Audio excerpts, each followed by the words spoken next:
Good evening everyone. Welcome to BAJIRAO IAS Academy, the Hindu News Analysis. Today is 4th August 2025 and today we have some very important topics from different newspapers.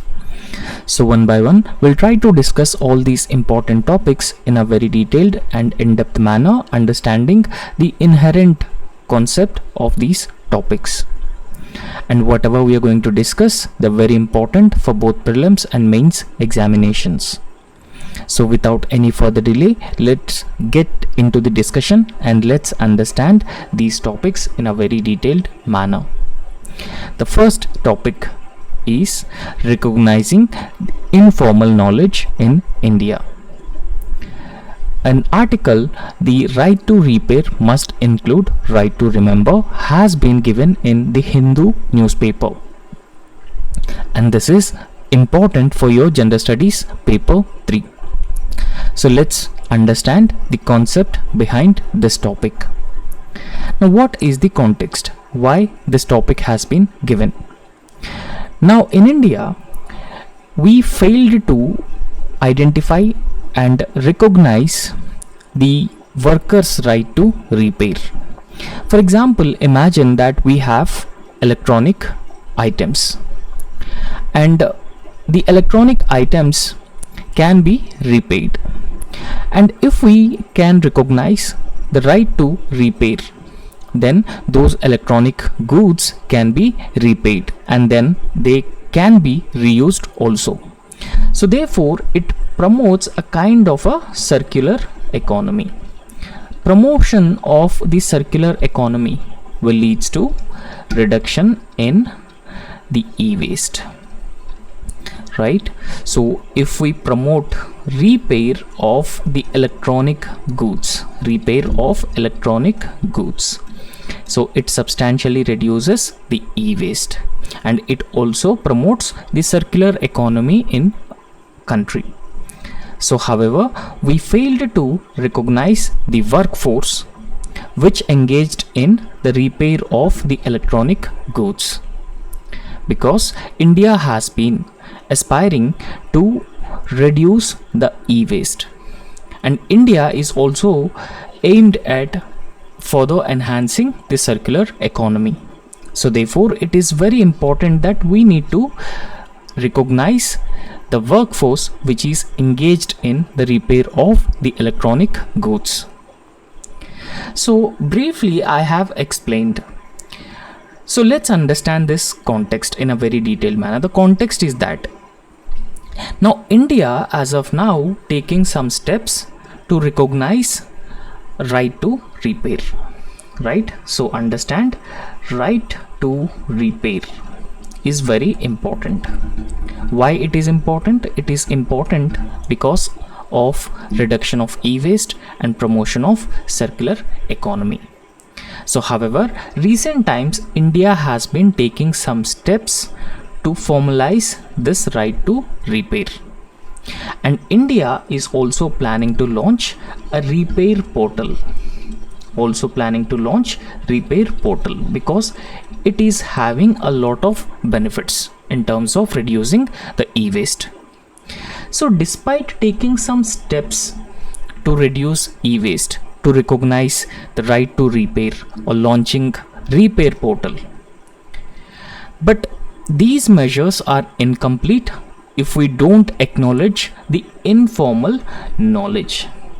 So informal knowledge existed with the workforce with respect to repair of the electronic goods, but if we don't acknowledge the informal knowledge which is existed, then whatever measures that the government has been taking, so those measures will not give sustainable results, right? So therefore we need to recognize the tacit knowledge that actually powers country's repair ecosystem, right? So I hope it is clear for you, right? So the measures have been taken by the government of India, but these measures will not give any substantial results if we don't recognize the informal tacit knowledge which is existed in our workforce, right? So in fact In India, both sustainability,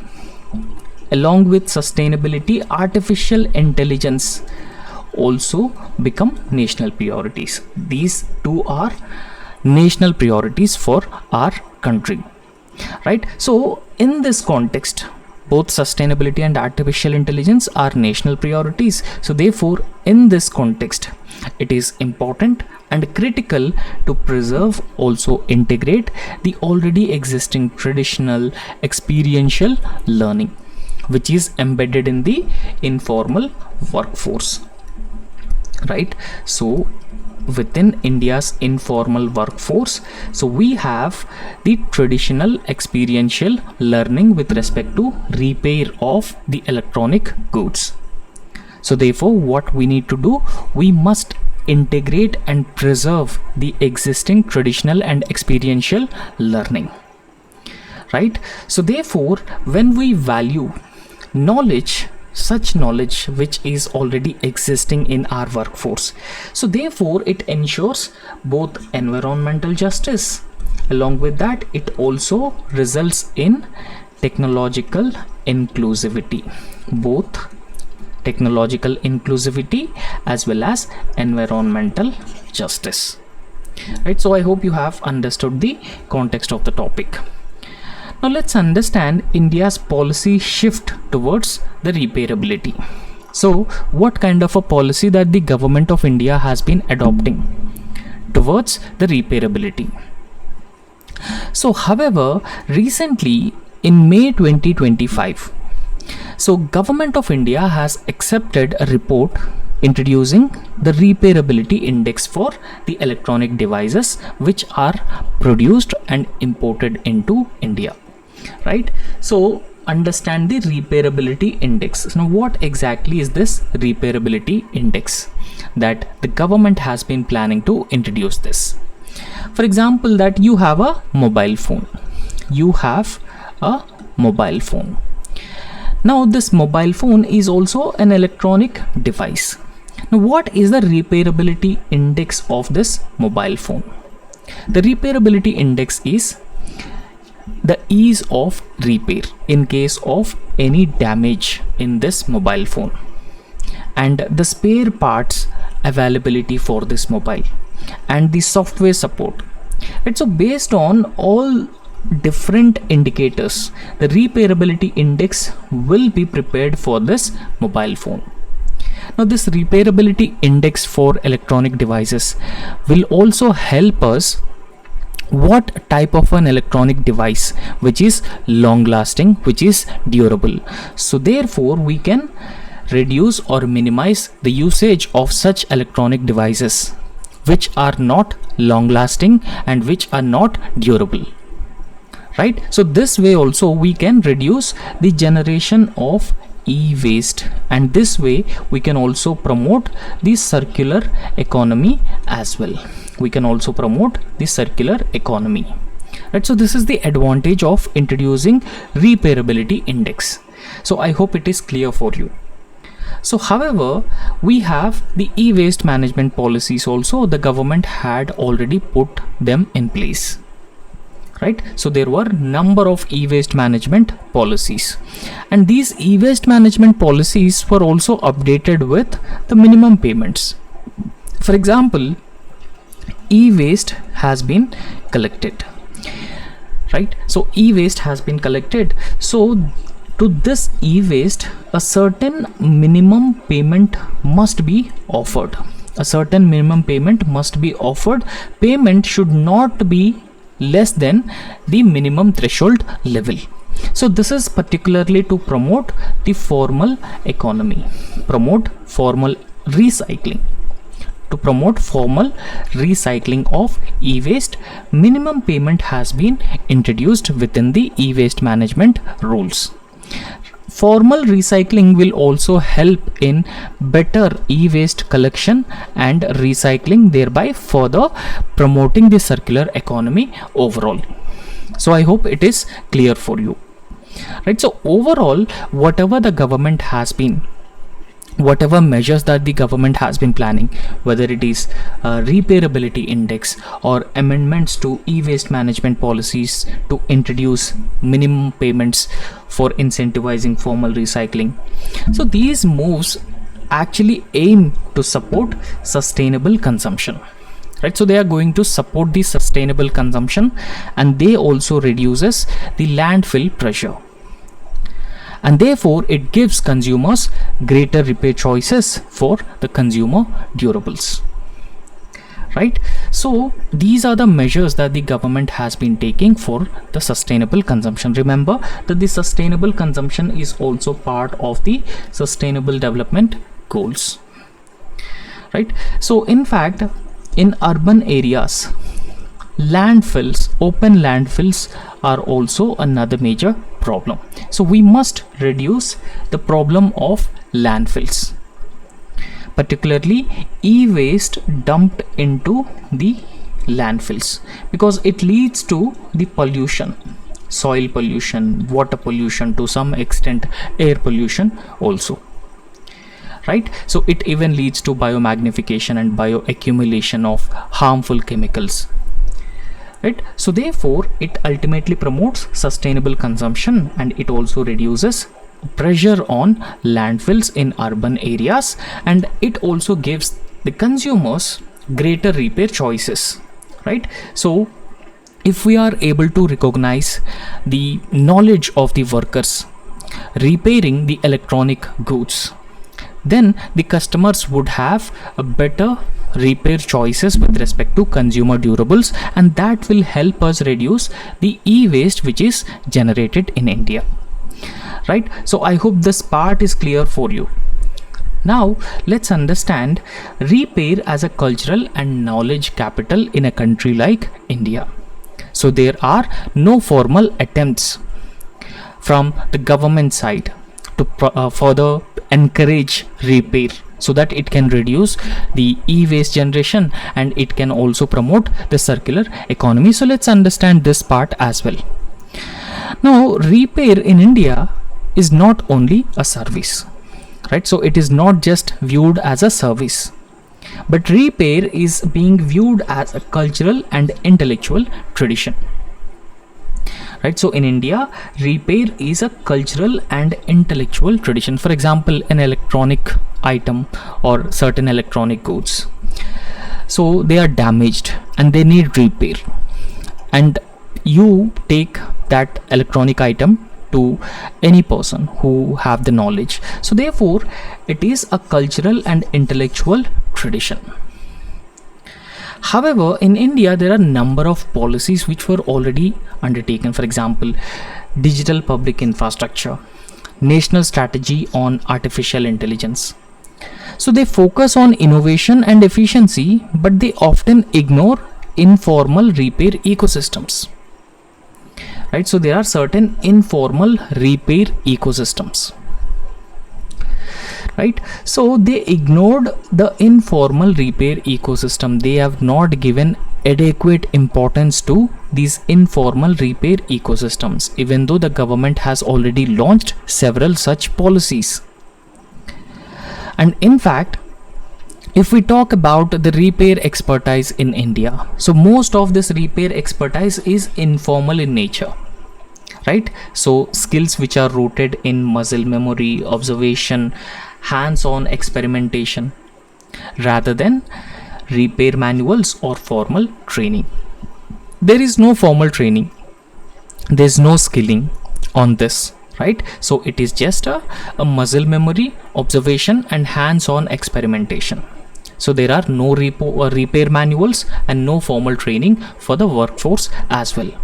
So that is why it is being said that the policies already ignored the existing informal repair ecosystem. So if we give adequate importance to the informal repair ecosystem, so there will be formal training, there will be skilling, and there will be repair manuals for the workforce as well, right? So I hope this part is also clear for you. Now let's understand why tacit knowledge is important for any country. Now tacit knowledge in the sense that there is no formal training, right? So there is no formal training, there are no report manuals for the workforce which is engaged in the repair work, right? So this is being called as the tacit knowledge. Muscle memory is part of tacit knowledge. Now, in fact, in India, the tacit knowledge is passed down through the mentorship, imitation, and repetition. So there will be no certification, no certificates are provided, no skilling is provided, no formal training is provided. So it is just a mentorship, imitation, and repetition, but not certification. Firstly. Secondly, this knowledge that the workforce has acquired over a period of time is context sensitive and it is also adaptive, right? So in fact, these are some qualities that structured digital systems which are already existed and artificial intelligence based devices, they fail to replicate such a knowledge because it is context sensitive, right? So artificial intelligence systems, so they may not be able to understand the context. They're not context sensitive. They're also not adaptive. But the knowledge that the workforce already has, which is context sensitive and adaptive also. And in fact, the artificial intelligence systems, they're growing more capable. They increasingly depend on the real world feedback and the local insights. However, the communities contributing this knowledge remain unacknowledged and excluded from the economic and intellectual recognition, right? So they have, extensive knowledge about the repair of the digital goods. So despite having such immense knowledge, their knowledge is unacknowledged, and they are also very often excluded from economic and intellectual recognition because there is no formal recognition, there is no certification, right? So that's how they are being excluded from the economic and intellectual recognition. However, recently what has been happening around the world, right to repair movement is gaining a lot of momentum. In India also, there will be a certain impact of the global right to repair movement. And in fact, the European Union also mandates access to spare parts and the repair manuals for the workforce which is engaged in the repair. And in fact, India also has the right to repair framework 2022 and repair portal 2023. So they even cover some key sectors such as electronics and agriculture. So therefore, it is a step in the right direction to recognize the knowledge and expertise of the workforce which is engaged in the repair of digital goods. Now let's understand the digital policy blind spots. Right, so there are certain digital policy blind spot, so let's try to understand them as well. So it is being said that India has generated 1.6 million tons of e-waste in 2021-2022. So understand, India is one of the largest producers of e-waste, right? So in fact, as per this data, India is the third largest producer of e-waste globally, the third largest producer of e-waste globally. So in this context, don't you think that recognizing the workforce which has engaged in the repair work is very important? Because we can substantially reduce the generation of e-waste if we are able to repair our electronic devices. Their durability can be increased manifold. And with e-waste, with reducing e-waste, we can also substantially give a push to the circular economy as well, right? So therefore, we should formalize the repair work and knowledge. However, in 2022, e-waste management rules have been formulated. And in fact, the e-waste management rules have introduced the extended producer responsibility principle. Now, what exactly is a extended producer responsibility principle? Now I'll tell you that a company has been engaged in the manufacturing of mobile phones. And in fact, as per the extended producer responsibility, the company which has been producing and selling mobile phones in Indian markets is responsible for the collection of e-waste generated from the mobile phones it has sold. Right, so this is what is called as the extended producer responsibility principle. So I hope you have understood. Right, so e-waste management rules have mandated this extended producer responsibility principle. Right, so the manufacturers are actually responsible for the collection of e-waste. However, the rules, they don't mention about repair as a preventive tool. They're not talking about the repair as a preventive tool. However, there are policies like Pradhan Mantri Kaushal Vikas Yojana. Now this is a flagship program for skilling. So Pradhan Mantri Kaushal Vikas Yojana, so it actually offers a short-term industrial certificates. But the problem is that it fails to include the repair workers who use diagnostic and improvisation skills. And in fact, the new National Education Policy of 2020, so it even promotes the experimental learning, but there is no roadmap. So there is an absence of roadmap to support the tacit learning in repair work. We all knew that Prime Minister Narendra Modi given call to launch Mission Life. So in fact, the Mission Life also emphasizes on reuse and repair of the electronic goods so that we can reduce the e-waste which is generated.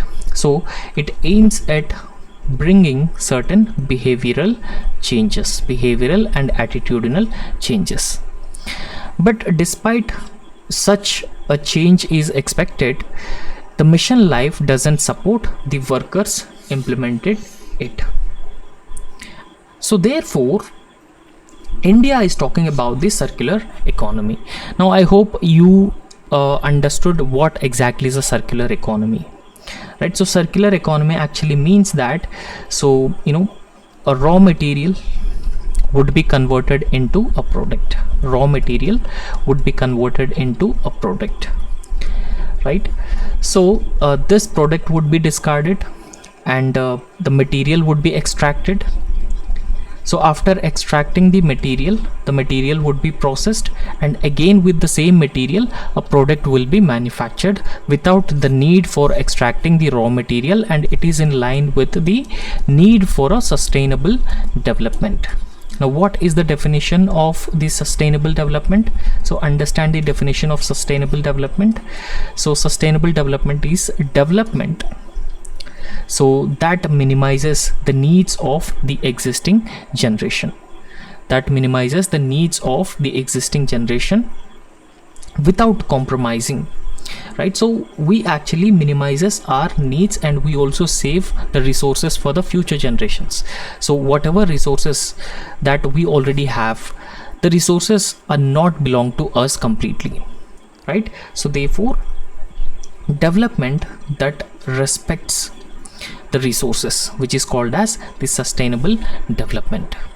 Right, so therefore India has been emphasizing on the circular economy, and however it ignores the labor force which is enabling the repair sector. So therefore the adequate focus should be on the labor force which has been enabling the repair sector, because repair sector will ensure the sustainability, inclusivity, circularity, or it promotes the circular economy. It reduces the e-waste, it also reduces the pollution, and in fact it also help achieve the goal of life, and it also generate livelihood for the millions of workforce which has been engaged in the repair work. So I hope you have understood this topic. So next important topic is India and UK trade. So let's try to understand this. So let's try to understand this in a brief way. The context is that we all knew that India and United Kingdom have signed a free trade agreement, which is called as Comprehensive Economic and Trade Agreement. India UK Free Trade Agreement is called as Comprehensive Economic and Trade Agreement. So there is an article on this Comprehensive Economic and Trade Agreement in the Hindu newspaper, and this will be important for the Gender Studies paper 2 as well as Gender Studies paper 3. So let's understand the context. So this Comprehensive Economic and Trade Agreement, so it has certain provisions. So these certain provisions with respect to the intellectual property rights or IP. Right. So in fact, the provisions which are included in the Comprehensive Economic and Trade Agreement with respect to the intellectual property, so they may dilute India's long-standing stance on compulsory licensing. So India has a certain stance on the compulsory licensing, but the provisions which are included in this pact may dilute India's such a long-standing stance on compulsory licensing and technology transfer on favorable terms. So let's understand what exactly is compulsory licensing. Right. So in this context, the compulsory licensing actually means, now imagine that I hope all of you knew about patent. For example, a drug has been produced by a private company. A foreign private company produces a certain drug for malaria. Right? So this is a malaria drug. Now this foreign company applies for a patent in India because India is one of the largest malaria affected country. The largest number of malaria cases are reported in India. So this private company manufactured a drug for malaria and it has applied for the patent with the government, and government will give patent to the private company. So patent makes this private company to exclusively sell this malaria drug in the market. So patent gives a right to the private company to manufacture and sell this malaria drug in the Indian market. So once patent is given, no third party can actually manufacture and sell malaria drug in India. Right. So I hope it is clear for you. So therefore, it actually incentivizing the innovation of this particular private company. Right. So incentivizing the innovation of the company. The fruits of the innovation belong to this private company. Right. So in this context, let's understand what is compulsory licensing. Now, if I talk about the compulsory licensing, so under certain circumstances, the governments can actually give the right to the third parties, can actually give the manufacturing rights to the third parties to manufacture and sell already patented items. Now in this case, if I can explain you the compulsory licensing with the same malaria drug, so under certain circumstances, the government can give the right to manufacture the same malaria drug to any third party manufacturer, so that there will be adequate availability of malaria drug and it is more affordable, and it also prevents that the private company selling this malaria drug at a extremely high price. Right. So I hope you have understood. So let's now go into the definition. So it says compulsory licensing, government can license third parties other than the patent owner to produce, use and sell a patented product without the consent of the patent holder. Now in this context, the consent of the patent holder is not at all required. Now without the consent of the patent holder, so it can be done. Right, so let's understand what is the source of authority to grant compulsory license. Now, WTO, under WTO there is an agreement called TRIPS, which is trade related aspects of intellectual property rights. Right, so under WTO, this TRIPS agreement allows certain countries to issue compulsory licenses to the domestic producers. However, in India, Indian Patents Act of 1970 allows and also defines compulsory licensing. So section 84 says that Section 84 of the Indian Patent Act says that the government can actually give compulsory licensing to the third parties on certain circumstances. Firstly, there should be a waiting period of 3 years from the date of grant of a patent. For example, 2021, a patent has been given to a particular private drug manufacturing company which has manufactured malaria vaccine. Now, after 3 years, most probably it would be in 2025 only, compulsory licensing should be given to a third party. So what are the grounds on which the compulsory licensing can be given to the third party? So one is, there is a reasonable requirement that public not satisfied by the patented product, right?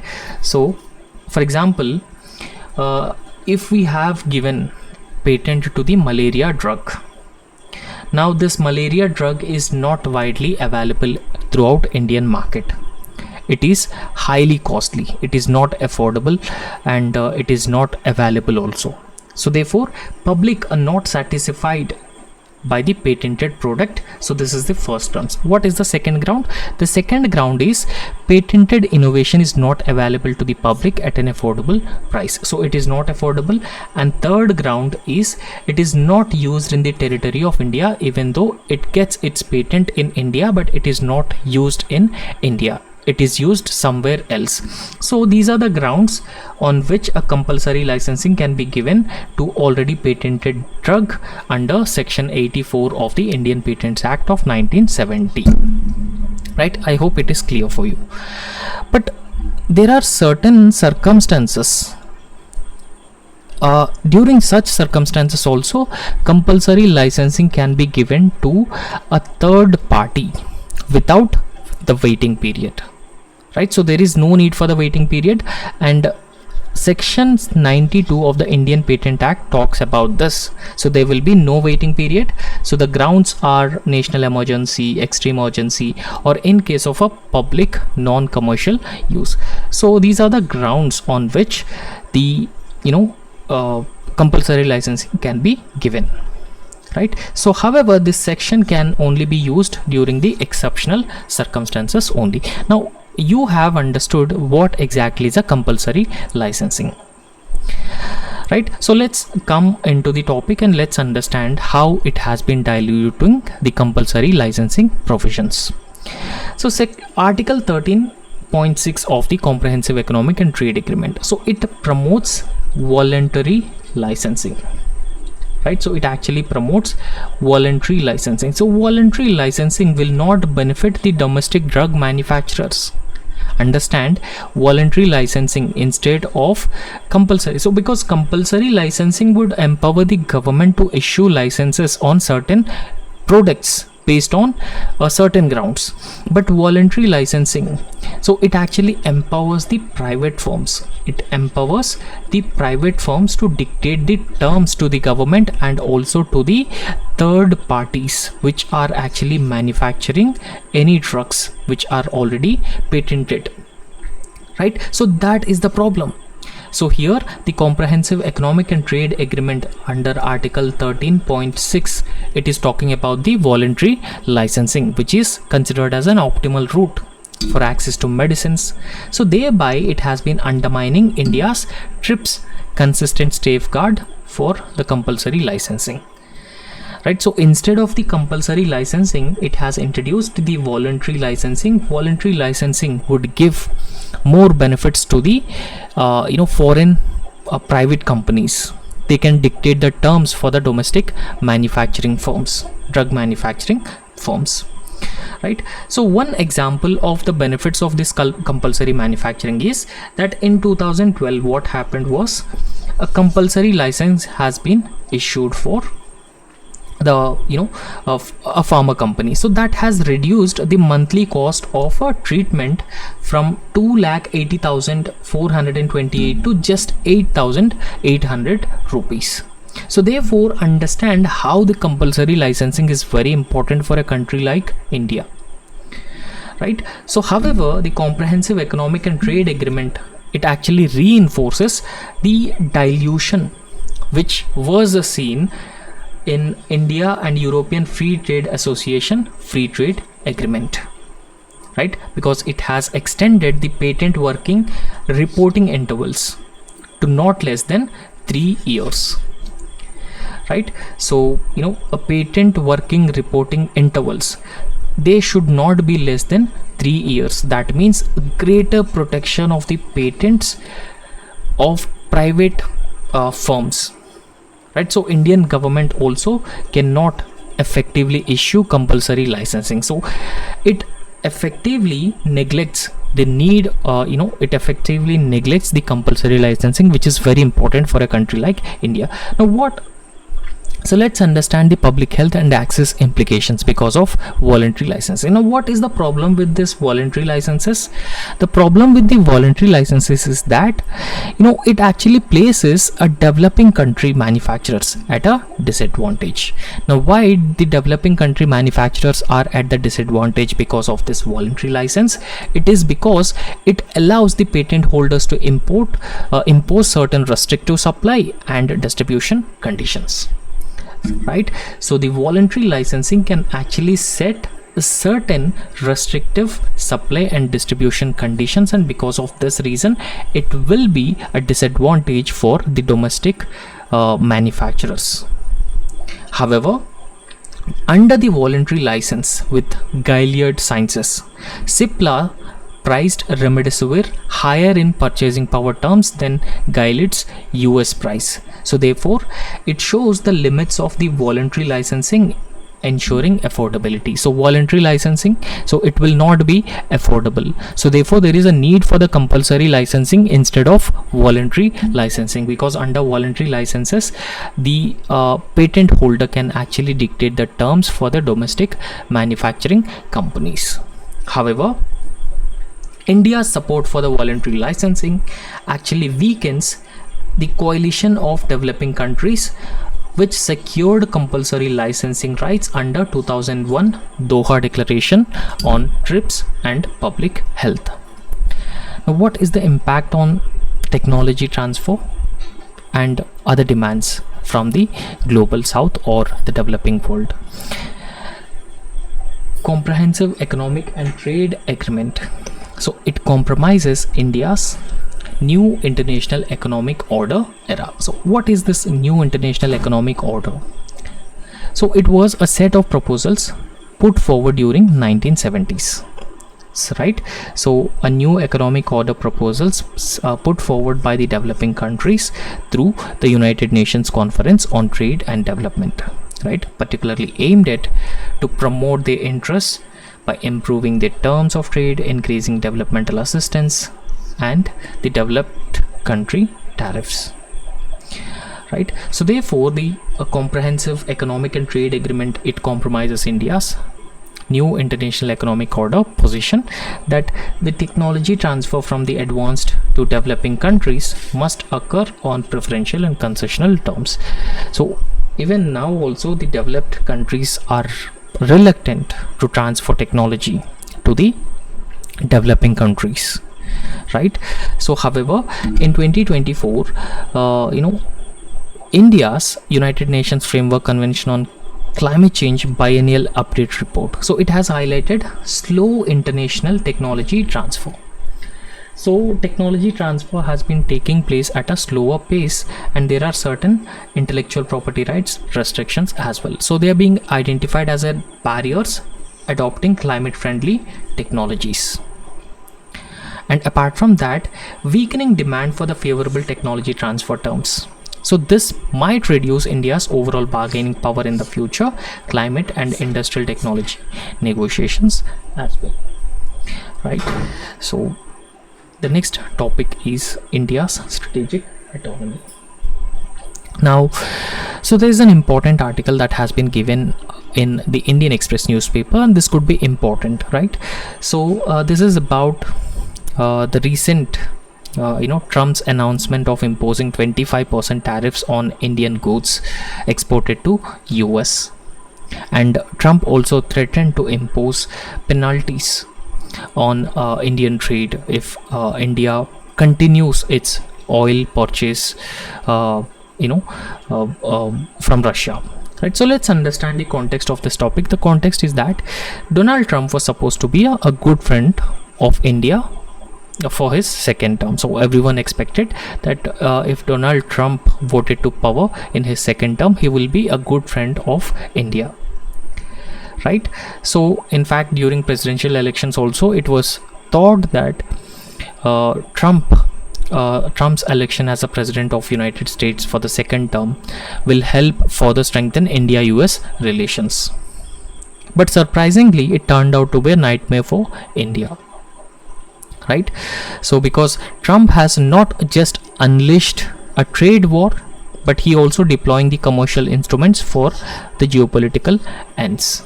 So in order to achieve his geopolitical ends, he also using the commercial instruments, most probably the tariffs. And in fact, he has bluntly declared that trade will now be used to compel countries to bend to the US will, and resistance will also invite the penalties again. So this is the stance that Trump has adopted. And in fact, Trump is not just targeting India on its trade surplus and alleged high tariffs, but he is also threatening penalties on our purchasing or pursuing relations with Russia, with Iran, and our membership of the BRICS Plus grouping as well. Now let's understand what is the nature of US pressure on India. So if we talk about the nature of US pressure on India, so in fact, US targeted India with a high tariffs. So 25% tariffs on Indian goods exported to US. So here understand one fact, that India has trade surplus with US. Now if we specifically talk about the higher tariffs, so it targeted certain areas such as steel, aluminium and other critical exports to US.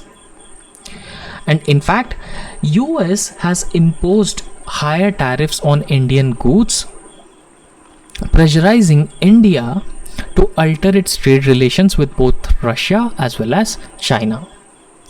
And in fact, Trump's administration has linked a trade policy with strategic concessions, demanding India's alignment with a US position on Iran, Palestine and even the defense purchases as well. Right, so what about India's strategic autonomy if India continues to align itself with the US? No, we protect our national interests. So we act in the best interest of our national security, right? So if US uses such tactics, then these tactics are a complete violation of India's strategic autonomy. And in fact, Trump's actions are also partly driven by the domestic electoral calculations, using foreign trade disputes to project strength to his voter base as well. Now let's understand the strategic risks of compliance with the US tariff conditions. Now if we accept US demands without negotiation risks, compromising India's independent decision making, which is also called as India's strategic autonomy in foreign policy and the trade policy as well.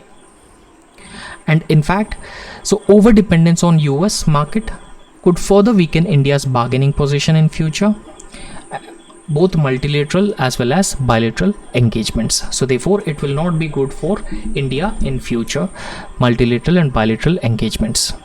And third, yielding to coercive tactics set by US will result in a precedent that India's policy stances are negotiable under pressure, and therefore it also affects India's global perception as well. So what strategic response that India should give. Now here, what exactly is a strategic autonomy? So let's understand the concept of strategic autonomy. Now strategic autonomy is very often in use. It actually refers to the ability of a country to make independent decisions. For example, India purchased Russian oil despite Western sanctions or Western pressure. So India is able to take its decisions on its own. Right, so ability of a country to take independent decisions in its foreign and defense policies without being overly influenced by the external powers or external alliances is what is called as the strategic autonomy. I hope it is clear. So if we talk about the examples, now India's foreign policy always emphasizes on the strategic autonomy, balancing its relations with Russia, US, China. And at the same time, India also maintains an independent stance on several global issues as well. And in fact, European Union also seeks strategic autonomy by reducing dependence on US security and developing its own defense capabilities as well. So this is what is called as the strategic autonomy. So let's understand the strategic response. So what should be the strategic response from India? In fact, India should reject dictates on how it conducts its foreign policy, because India is an independent nation and it has the ability to take independent decisions. So therefore, we should not rely on balanced partnerships with multiple global powers. And active engagement in forums like BRICS, SCO and G20, so they can actually reduce dependence on any single nation, and they can also diversify the trade options as well. And apart from that, demonstrating strategic autonomy similar to India's 1968 refusal to sign the non-proliferation treaty under the superpower pressure. Right, so at this point of time also, India has demonstrated the strategic autonomy, because India, despite the global pressure, the superpower pressure, India has not signed the non-proliferation treaty. So therefore, it will actually reinforce India's image as an independent actor in the global affairs. So therefore, India should maintain its policy of strategic autonomy, keeping in mind its core national interests. Right, so if India comes under the pressure of US, then it will send a wrong message to the world. So I hope you have understood this topic as well, and that's all in this lecture, and thank you so much.